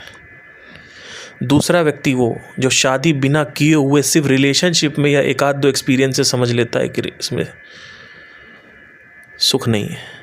तीसरा व्यक्ति वो जो शादी करने के बाद भी नहीं समझता है कि इसमें सुख नहीं है। तो ऐसे में क्या होता है, वो उस लड़की से ऊब जाता है और फिर वो एक्स्ट्रा मैरिटल के लूप में फंस जाता है। समझ में आया मैं क्या कह रहा हूँ? आप हर कोई एक लूप में फंसा हुआ है, चाहे वो तामसिक लूप हो चाहे वो राजसिक लूप हो। लूप को तोड़ने के लिए प्रकृति को छोड़ के, संसार को छोड़ के प्रकृति की तरफ आना पड़ेगा। संसार क्या है? मानव सृजन कर्म, सिंगर बनना, एक्टर बनना, ये सब। जंगल में मोर नाचा किसने देखा? मतलब क्या? अगर यूनिवर्स खत्म हो जाए, यूनिवर्स से आप जाके पूछो कि वो फलाना अरिजीत सिंह थे, वो कहेगा कौन अरिजीत सिंह? वो फलाना इलॉन मस्क थे, कौन इलॉन मस्क? उनको जानते हो? वो पृथ्वी, आकाश गंगा का एक प्लैनेट था, वहाँ पे एक पीला कलर का सूर्य था, उसमें एक प्लैनेट था, मंगल ग्रह बोलते थे उसको, बगल में, उसके बगल में पृथ्वी थी। वहाँ पे कुछ लोग रहते थे, उसमें वो सोनू निगम वगैरह, वो माइकल जैक्सन और ये सब, वो क्या बोलते हैं, वो एडिसन और न्यूटन वगैरह, ये सब जानते हो उनको? जंगल में मोर नाचा किसने देखा? जंगल में मोर नाचा किसने देखा? यूनिवर्स यही कहेगा आपसे। यूनिवर्स को ढेले से कोई फर्क नहीं, भगवान को ढेले से कोई फर्क नहीं पड़ता कि तुम क्या हो क्या नहीं हो। भगवान को इससे फर्क पड़ता है कि एवोल्यूशन करना है, एवोल्यूशन नहीं करना है, मृत्यु कब करनी है, जन्म कब करना है, यही पता है बस, और कुछ नहीं पता। मतलब क्या? आप काजीरंगा नेशनल पार्क में चले जाओ, वहां पे कहो मैं देश का प्रधानमंत्री हूं, शेर के सामने। शेर आपको उसी वक्त औकात बता देगा शेर कौन है जंगल का। आप हो कि वो है? आप कहो मैं शेर हूं, भारत का शेर हूं, मैं भारत का प्रधानमंत्री हूं, मेरे सामने नीचे घुटने टेको, वो कहेगा आओ तुमको घुटने पे ही खाएंगे, रुको। जंगल में मोर नाचा किसने देखा? कौन प्रधानमंत्री? कौन सोनू निगम? कौन अरिजीत सिंह? कौन माइकल जैक्सन? कौन चेस्टर बेनिंगटन? कौन प्रोड्यूसर? कौन डायरेक्टर? कौन बिजनेसमैन? कौन साइंटिस्ट? कौन हो तुम? तुम्हारी औकात क्या है? 2 कौड़ी की औकात। और कहाँ औकात है? सिर्फ संसार में औकात है। संसार वो मानव सृजन, यानी जो सोसाइटल कंडीशनिंग है उसमें तुम्हारी औकात है। वो एक्चुअली उसको सत्य मान के लोग बैठे हुए हैं। आसपास लोग वैसे ही बात करते हैं तो वो सत्य लगने लगता है। एक पूरा का पूरा जाल है, एक चेन रिएक्शन क्रिएट हो गई है जब से 15,000 साल पहले। 15,000 साल पहले क्या था? तो आप किसकी ट्यून में रहना चाहते हैं? प्रकृति की ट्यून में रहना चाहते हैं, सोसाइटी की सोच में ट्यून में रहना चाहते हैं?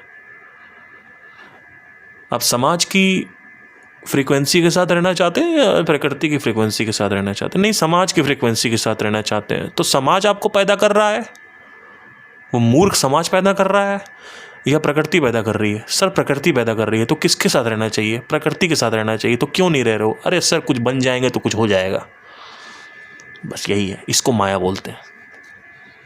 ये माया रूपी शत्रु ही तुम्हें केवल नहीं बना पा रहे, तुम नहीं आ पा रहे हो इस पर, इसीलिए तुम जीवन। अब मैं देखो, मैं भी समाज में रहता हूँ,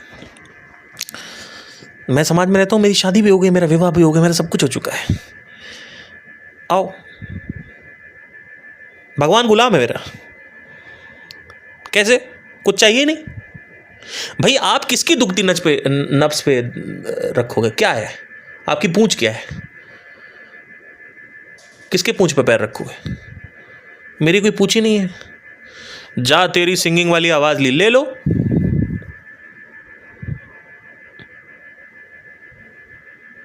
जा तेरा शरीर लिया ले लो, जा तेरा धन लिया ले लो, जा तेरे रिश्ते दिए ले लो, और बताओ क्या करोगे?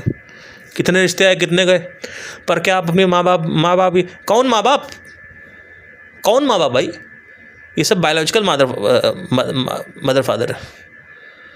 बीवी, अरे ये सब ऐसे ड्रामा चल रहा है, बच्चे ड्रामा चल रहा है, ये सब झूठ असत्य है। कोई किसी की बीवी नहीं है, सब बना दिया, मंगलसूत्र बांध दिया, अरे फेरे ले लिए। अग्नि के फेरे लेते तो आदमी हमेशा जन्मों जन्मों तक साथ में रहता है। अरे तुम एक नंबर के चूतिया हो गया, तुमको अकल नहीं किसी चीज की। जंगल में राजा किसने देखा? यार, जंगल में मोर नाचा किसने देखा भैया? पृथ्वीराम का प्लेनेट हुआ करता था। तो विजन हमेशा ग्रैंड रखो। आज इंटरनेट की वजह से आप मेरे को सुन पा रहे हो, आपकी विजन एकदम से नैरो माइंड से ब्रॉड माइंडेड हो जा रही है। इंटरनेट का बहुत बड़ा योगदान है कि आज मेरे जैसे लोग या कृष्णमूर्ति जैसे लोग, ओशो जैसे लोग मुझ तक पहुंच पा रहे हैं।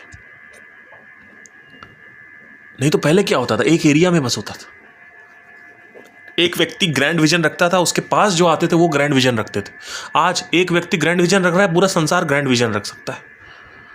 द विजन ऑफ ग्रैंडिट्यूड, ग्रैंडियोसिटी, सबसे बड़ी विजन। और क्या है? तो जितनी जल्दी हो सके मुक्त हो जाओ। तो आपका जो प्रश्न है वो क्या प्रश्न था शुरू में कि भाई स्त्रियों का जो है कहीं ना कहीं शादियां टूट रही हैं और marriage not doomed. Marriage Doom होती तो 100%। वाह, हाउ कैन यू से मैरिज इज डूम्ड? शादियां टूटी कैसे? शादियां टूट रही क्योंकि तुम्हारे अंदर औकात नहीं है अच्छे पार्टनर को ढूंढने की।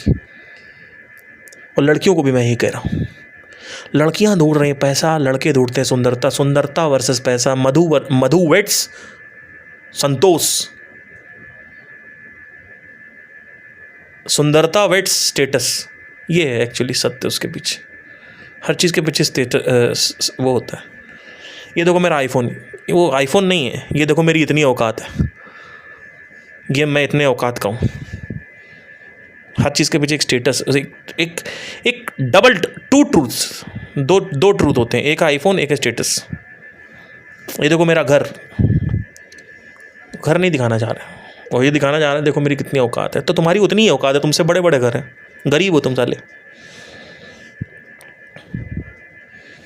ये क्या 70,000 का फ़ोन लिए घूमते हो? 2.5 लाख वाला फ़ोन भी होता है, वो भी लेके घूमो, क्या दिक्कत हो गई? ये क्या 10 लाख की कार है? गरीब हो तुम, 10 करोड़ की कार लेके घूमो तब बात करना। तो सबसे बड़ा भिखारी है, क्योंकि जिस व्यक्ति को इतना करके नहीं समझ में आया, उससे बड़ा मूर्ख व्यक्ति क्या हो सकता है? आप मुझे ये बता दो, उससे बड़ा मूर्ख व्यक्ति क्या हो सकता है? देखो मेरी बेटे की शादी हो रही है, मैं पूरी दुनिया में सबको दिखाऊंगा मेरी बेटे की शादी हो रही। दिखाते रहो, क्या फ़र्क पड़ता है? क्या फ़र्क पड़ता है भाई? दिखाते रहो,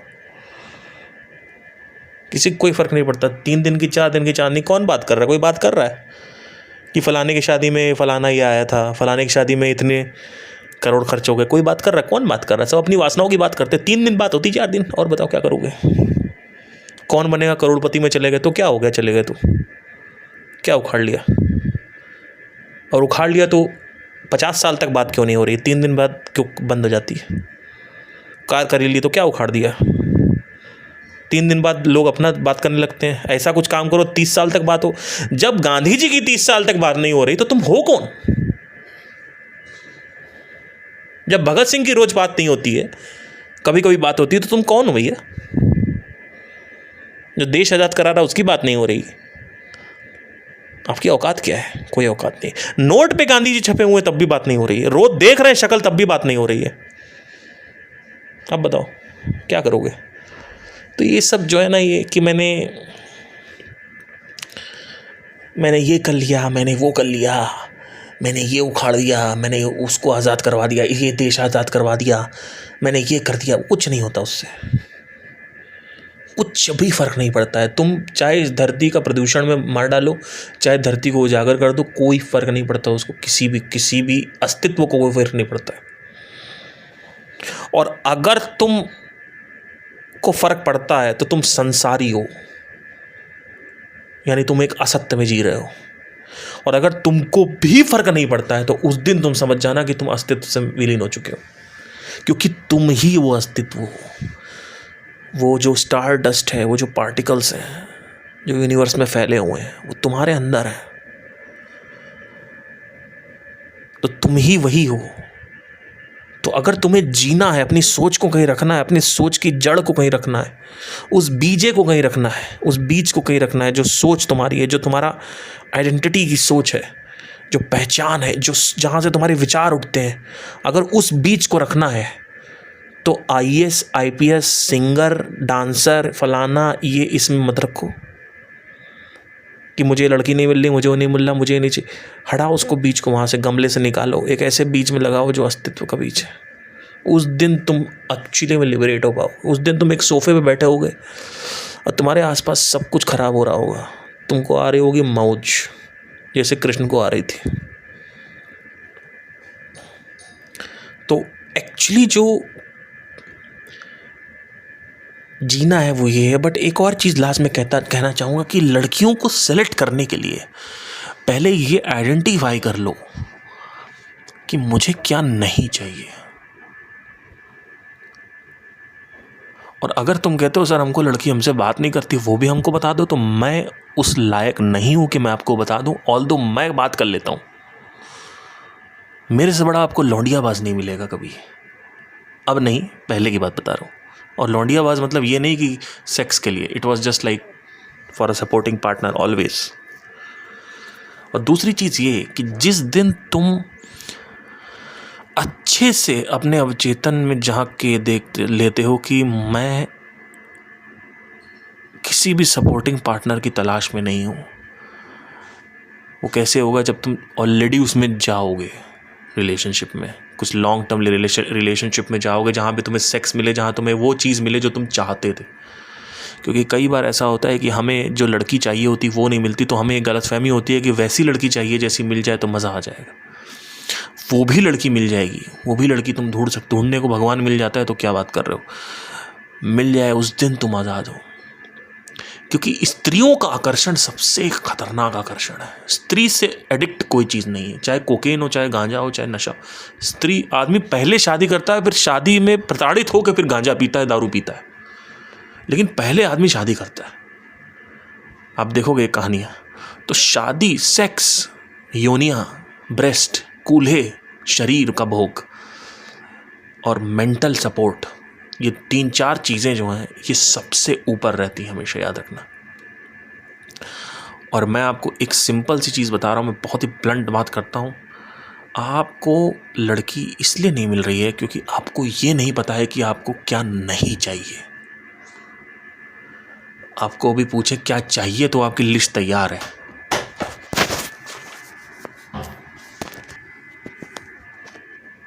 तो आपको ये नहीं पता है कि आपको क्यों नहीं चाहिए, क्योंकि आपके पास शुरू से ही वो कला नहीं रही है। आप अकेले बैठे हुए हैं बेशर्मों की तरह, और उनको लगता है हम तो सही अपने बॉयज़ के साथ हैं। अरे बॉयज़ के साथ तो क्या, बॉयज़ आपको साला क्या सपोर्ट करेगा तुमको? ना बॉयज़ तुम्हारी बातें सुनता है, ना बॉयज़ तुमको कंधा देता है, ना तुमको वो सेक्स देता है, अनलेस एंड अनटिल आप गे हो। बॉयज़ साला क्या करेगा, लेकिन तुम बचपन से हम तो बॉयज़ के साथ रहेंगे, बॉयज़ के साथ लड़के मर गए, सारे लड़के तो चले गए लड़कियों के साथ, आप ही अकेले रह गए। लड़कियों से मुक्त होने के लिए लड़कियों की चाह रखो, लड़कियों के अंदर घुसो, जाओ रिलेशनशिप में, और ऐसी लड़की के साथ ढूंढ के जाओ जो लड़की तुमको ड्रीम पार्टनर लगती हो, उसके साथ जाओ। अंदर ये सप्रेस करने वाला सिस्टम नहीं है यहाँ पे कि सप्रेस करो, वो व्यक्ति सप्रेस करता है जो 1-2 रिलेशनशिप में जा चुका हो। मैंने क्या बोला, जो इंटेलिजेंट व्यक्ति है वो अपने से सीखता है और औरों से सीखता है, अपने से भी सीखता है, याद रखना ये चीज़, और औरों से भी सीखता है। सिर्फ औरों से सीखोगे तो नहीं समझ में आएगा। दूसरा व्यक्ति जो सिर्फ अपने से सीखता है, और तीसरा व्यक्ति जो एक पॉइंट पे आके कहता है कि मुझे सब कुछ समझ में आ चुका है अब मुझे मत जाओ, अब मेरे उसमें मत रहो, मैं तो ये हो गया, बर्बाद हो गया, कुछ भी नहीं होने वाला, कुछ भी नहीं होने वाला।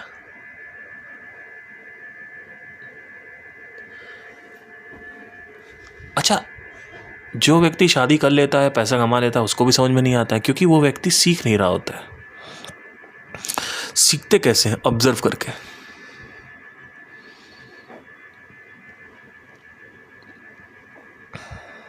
तो ऑब्जर्वेशन आपकी हमेशा ऑन रहनी चाहिए, चाहे वो अपने एक्सपीरियंसेस से हो, चाहे वो दूसरे के एक्सपीरियंसेस से हो। तो जो व्यक्ति ऑब्जर्व कर रहा है वही मुक्त है, जो व्यक्ति ऑब्जर्व कर रहा है वही संसार में भी उपलब्धि कर सकता है। आपको ये समझ में नहीं आएगा अभी,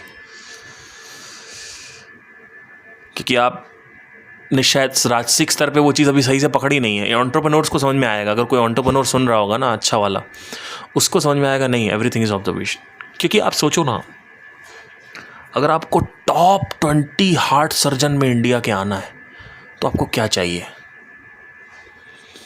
MBBS की डिग्री नहीं, MD की डिग्री नहीं, सुपर स्पेशलाइजेशन नहीं, क्योंकि ये तो सबके पास है, पर टॉप 20 में कोई नहीं है। टॉप 20 के अंदर क्या होता है ऐसा? उन्होंने अपनी पूरी रिसर्च कंप्लीट करी। जब रिसर्च कंप्लीट कोई कर लेता है तो उसका ब्रेन जब विचार फेंकता है तो वो विचार बहुत ही ज़्यादा महत्वपूर्ण होता है, बहुत ही ज़्यादा प्रेशियस होता है, बहुत ही ज़्यादा मूल्यवान होता है, बहुत ही ज़्यादा वो विचार ऑथेंटिक होता है, जेन्युइन होता है और ऑन द पॉइंट होता है। इसीलिए चैट जीपीटी को डेटा से फीड किया जाता है। तो चैट जीपीटी का आउटपुट जो है वो अच्छा इसीलिए होता है क्योंकि उसका डेटा जो है, जितना ज़्यादा डेटा भरा जाएगा उसमें, उतना ज़्यादा वो आउटपुट अच्छे से दे पाएगा। तो MBBS MD सुपर स्पेशलाइजेशन, और उसके बाद पर्सनल एक्सपीरियंस, और फिर आएगा ऑब्जर्वेशन। तो डेटा एक पॉइंट के बाद साइड में हट जाता है। Knowledge is not power, observation is power. तो जो व्यक्ति एक सुपर सर्जन होता है, जो व्यक्ति टॉप 20 हार्ट सर्जन्स में आता है, वो व्यक्ति एक एक्सट्रीमली गुड ऑब्जर्वर होता है। वो सर्जरी के दौरान ऐसी ऐसी चीज देख लेता है जो एक normal MD super specialized magistrate doctor नहीं देख पाता है। जबकि पैसा दोनों ने इक्वल दिया, एक ही कॉलेज से निकले और एक ही तरीके से पढ़ाई करी है। वो सर्जरी करते वक्त ऐसी ऐसी चीजें देख लेगा, नर्स को बोलेगा ये गड़बड़, नर्स कहेगी हमें दिख नहीं रहा, ये क्या, कहेगा यहाँ पे ये करो, ये होने वाला। नर्स कहेगी क्या होने वाला? दूसरे डॉक्टर आएंगे कहेंगे ये नहीं होने वाला है, आप कहोगे यही होने वाला है अगले 5 मिनट में, वो कहेगा नहीं होने वाला है। 50 लोग आएंगे बोलेंगे नहीं होने वाला, आप कहोगे यही होने वाला है अगले 5 मिनट में, और वही होगा। क्यों? क्योंकि आपने अपने पास्ट में ऑब्जर्व किया है। तो एक पॉइंट के बाद मतलब रिसर्चेस और डेटास और एग्जिस्टिंग नॉलेज खत्म हो जाती है। फिर आप आते हो अपने एक ऐसे पॉइंट पे जहां आप जो कुछ भी बोलते हो वो आज तक नहीं आया हुआ होता है। यानी अब आप एलिजिबल हो उस रिसर्च बुक में, जो पिछले 2000 साल की सर्जरी की रिसर्च बुक है, उसमें आप काबिल हो कुछ नया डालने के लिए। उससे पहले आप नहीं, क्योंकि आपका ऑब्जर्वेशन जो है वो एक्सट्रीम कॉन्सेंट्रेटेड और सटल हो चुकी है। आपकी ऑब्जर्वेशनल मसल इतनी स्ट्रांग हो गई है कि अब आप एलिजिबल हो कि उस 2000 साल की रिसर्च डेटा में मेडिकल की आप डाल सकते हो। और मेडिकल का सिर्फ एग्जाम्पल ले रहा हूँ, ये सब में आ जाएगा। अब आप एक ऐसे व्यक्ति हो जाओगे जो व्यक्ति कुछ भी बोलेगा, कुछ भी करेगा, उसमें कुछ नया होगा। जो भी वो बोलेगा वो प्रिसाइज होगा। ये है संसार में उपलब्धि, और यही सेम पॉइंट यहाँ स्पिरिचुअलिटी में भी आता है। जो व्यक्ति सबसे सीख रहा है, कृष्णमूर्ति, ओशो, रमन महर्षि, परम, सारे लोगों से सीख रहा है। और जो व्यक्ति खुद से सीख रहा है वो एक तरीके का व्यक्ति होता है, और जो व्यक्ति सबसे सीख रहा है और खुद से भी सीख रहा है और एक्सट्रीम ऑब्जर्वर है, वो व्यक्ति एक अलग तरीके का व्यक्ति होगा। वो व्यक्ति ऐसा व्यक्ति होगा जब वो मरेगा तो उसके आसपास कोई छू नहीं पाएगा उसको। ओशो के साथ यही हुआ। ओशो ने क्या कहा, अगले 150 साल तक मुझे कोई छू नहीं पाएगा। बात सही है।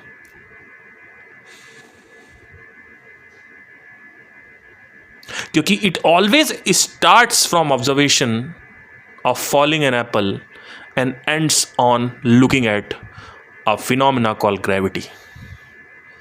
In between research, data, hypothesis and all that is there.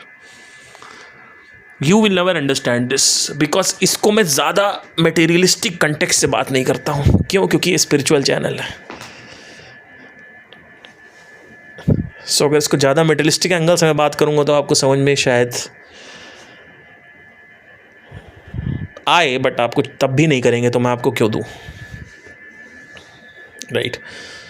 सो जीना कहाँ है? जीना यहाँ पे है, यही जीना है. कुछ ऐसा ऑब्जर्व करना है, कुछ ऐसा देखना है जो आज तक हिस्ट्री में ना आ रखा.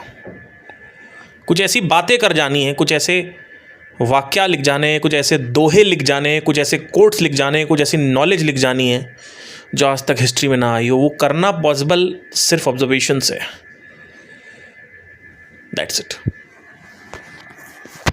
और ऑब्जर्वेशन से ही आप एक अच्छी लड़की ढूंढ सकते हो. बशर्ते आपको पहले बताओ आपको क्या चाहिए. तो कैसे पता होगा? अलग अलग रिलेशनशिप में जाके पता चल जाएगा कि मुझे ये नहीं चाहिए, मुझे ये नहीं चाहिए. और फिर आपको एंड में समझ में आएगा यार हाँ, क्योंकि अगर आप ऑब्जर्व कर रहे हो तो आपको हर एक रिलेशनशिप सिखा के जाएगा कुछ ना कुछ. फिर आप तीसरे रिलेशन, चौथे रिलेशनशिप में समझो यार मुझे ना ऐसी लड़की चाहिए जो कुछ इस तरीके से हो. उसका एक एवटार है जो आपके माइंड में है. तो बहुत पहले की बात है, जब मेरी गर्लफ्रेंड थी या कुछ भी था तो मुझे हमेशा चाहिए था कि मेरे सिंगिंग को सुने, मुझे ऐसा करे वैसा करे. मैं इतना पर्सनल नहीं बताऊंगा. और लेकिन जब वो मैं गया ऐसे रिलेशनशिप में तो मैंने देखा साला यहाँ तो वो चीज़ है ही नहीं जो सबसे ज़रूरी चीज़ है. वो थी respect, loyalty, space, understanding of each other, how much important this work is for me, how much important space is for me, how much important freedom is for me, how much important dominance is on me, how much important, because I am a person who cannot be ruled. You might be a person who can be ruled. I don't know. So it differs from each and every individual to individual.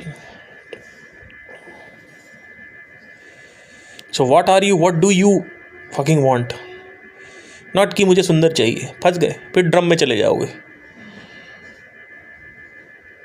मतलब आप सोचिए, दुनिया, आदमी merchant navy में जा रहा आदमी साला पता नहीं क्या क्या कर रहा है, लेकिन साला शादी में साला कुछ सोचता ही नहीं है. कुछ कोई मम्मी पापा के मजर शादी कर रहे हैं या फिर अपने उससे शादी करते हैं, गलत लड़के से शादी कर लेते हैं. और उसके बाद इतने बेवकूफ़ लोग हैं कि बीच में फंसे रहते हैं. ना डाइवोर्स दे पाते हैं, ना डाइवोर्स दे पाते हैं, ना रह पाते हैं साथ में. बीच में फंस जाते हैं साले. हर आदमी आप देखो बीच में फंस जाएगा. कभी भी आप देखो आदमी बीच में फंस जाएगा. मोस्टली मैंने यही देखा है कि जो घोंचू लोग होते हैं बीच में फंस जाते हैं. इमोशनल और लॉजिकल के बीच में. सब कह रहे होते छोड़ दे, नहीं छोड़ पा रहा. वो अपने रीज़न दे देंगे, बच्चा हो गया ये. अरे तुम्हारी हिम्मत ही नहीं है कायर. बच्चा क्या हो गया बे? बच्चा क्या होता है? बच्चा हो गया, ये हो गया, वो गया. अरे तुमको नहीं समझ में आएगा, तुम्हारा नहीं हुआ. अरे तो भाई बच्चा हो गया तो बच्चे को मार डाल रहा क्या कोई? नहीं, हम बच्चे से अलग नहीं रह सकते. तो रहो फिर, कैसे रह लें? वो तो बहुत प्रताड़ित करती है, तो मत रहो. अरे तो बच्चे बीच में फंस गए. तो तुमने कभी मन को समझा ही नहीं, तुमने कभी बुद्धि समझी नहीं, तुमने ह्यूमन मैकेनिज्म को समझा नहीं, तुमने शरीर को नहीं समझा, तुमने आत्मा को नहीं समझा, तुमने ब्रह्मांड को नहीं समझा. तुम्हारा सिर्फ इंटरेस्ट ये है कि तुमको साला प्यून की जॉब चाहिए, तुमको कारपेंटर की जॉब चाहिए. तुम साला कारपेंटर की जॉब करने के लिए पैदा हुए उस दुनिया में. तुम साला एंटरप्रेन्योर बनने के लिए, तुमको इलॉन मस्क बनना है, तुमको माइकल जैक्सन बनना है. तुमको लगता है कि पृथ्वी को फर्क पड़ता है? पृथ्वी अपनी फ्लडिंग रोक देगी, बाढ़ आना रुक जाएगी. मानसून होना चालू हो जाएगा, बंद हो जाएगा, ठंडियां ज़्यादा पड़ने लगेंगी क्या कि तुम माइकल जैक्सन बन जाओगे, तुम एक्टर बन जाओगे, तुम अमिताभ बच्चन बन जाओगे? तुमको लगता है प्रकृति ने तुमको पैदा किया अमिताभ बच्चन बनाने के लिए? तुम इतने ज़्यादा इग्नोरेंट हो, तुमको लगता है ये कायनात तुम्हारे लिए है? और तुम साले सोचते भी नहीं हो एक बार भी कि मन क्या होता है, बुद्धि क्या होती है, मैं कौन हूं, शरीर क्या है, तुम कभी सोचते भी नहीं हो। और उसके बाद बीच में फंसोगे ही फंसोगे, रिलेशनशिप में फंसोगे ही फंसोगे, बीच में तो फंसोगे ही फंसोगे। तुमको यही नहीं पता है कि मन के दो लेयर होते हैं, बुद्धि और मन। बुद्धि से कैसे टैकल करें, मन से कैसे टैकल करें। जहां कहीं मन की बात होती है उसको तुम गाली देते हो, जहां कोई बुद्धि की बातें कर रहा है उसको तुम गाली देते हो। और राजसिक करके क्या उखाड़ लोगे तुम? टीवी खरीद के क्या उखाड़ लोगे? एसी खरीद के क्या उखाड़ लोगे तुम? शमशान में तुम्हारा थर्ड एसी सेकंड एसी नहीं चल रहा होता है? Second AC, third AC, first AC, general, flight, chartered, jets, business class, economy class, वहां तो शमशान में तो नहीं चल रहा होता कि भाई शमशान की सेकंड एसी वाली लकड़ी निकालना जरा भाई, फर्स्ट एसी वाली, तब तो नहीं चल रहा होता। साले इकट्ठा कर करके मर जाते हो, फिर तुम्हारे बेटे अय्याशियां करते हैं, तुम्हारी औलादें अय्याशियां करती हैं उस पैसे से। वो पैसा इकट्ठा करने के लिए तुमको पैदा किया गया है। तुमको लगता है सारा पैसा तुमको इकट्ठा करने के लिए मशीन बनाई गई है, पैदा किया गया? तुम हो क्या? तुम्हारा अस्तित्व क्या है? क्या करोगे मकान बना के? क्या करोगे पैसा इकट्ठा करके? क्या कर रहे हो भाई? कभी क्वेश्चन किया है? और फिर फंस जाते हो बीच में, हर जगह कहीं भी जाओगे फंस जाओगे। मेरा बेटा अभी आप उसको डिसीजन ही नहीं ले पा रहे हैं। सारा ध्यान तुम्हारा पैसे पे रहता है, कुछ बनने पे रहता है, ये करना है, सोसाइटी जो चाहती है वही करते रहते हो। फिर गलत लड़की से शादी कर लेते हो, गलत मर्द से शादी कर लेती हो। मुझे ये चाहिए, मुझे वो चाहिए। अरे 3-4 तमाचे तुमको मार मार के ना तुम्हारी हड्डी पसली एक कर देनी चाहिए। तुमको समझ में आएगा। क्या करे यार, मतलब क्या करे भाई, कैसे समझाया जाए तुम लोगों को? मुझे तो लगा था, मैं जब स्पिरिचुअलिटी में आया था मुझे लगा था कि मैं बदल सकता हूँ, परिवर्तन ला सकता हूँ। मुझे नहीं पता था इतने मूड लोग बैठे हुए हैं इस दुनिया में। जो साला राजसिक स्तर पे सबसे ऊपर है वही सबसे बड़ा मूड है। तामसिक तो फिर भी मूड नहीं है, राजसिक तो निकाला ही नहीं जा सकता ना। आप शाहरुख खान से छोड़ थोड़ी सकते हो, शाहरुख खान से एक्टिंग बंद कर दो, नहीं बंद करेगा। क्या करोगे? मैं बादशाह हूं बॉलीवुड का, तो क्या हो गया भाई? कब तक हो? 10-20 साल के लिए और हो। उसके बाद कोई और बन जाएगा। और तुमको कोई पूछेगा भी नहीं। दिलीप कुमार को कोई पूछता है क्या? कोई नहीं पूछता। दिलीप कुमार भी बादशाह थे इंडस्ट्री के। कौन पूछ रहा है किसको? कोई बात करता है? अकबर की बात करता है कोई? शाहजहां की कौन रोज बात कर रहा है? कोई कौन बात कर रहा है? कोई किसी की बात नहीं करता। अब भगवान की भी बात करते हैं तो अपनी वासना के लिए साले।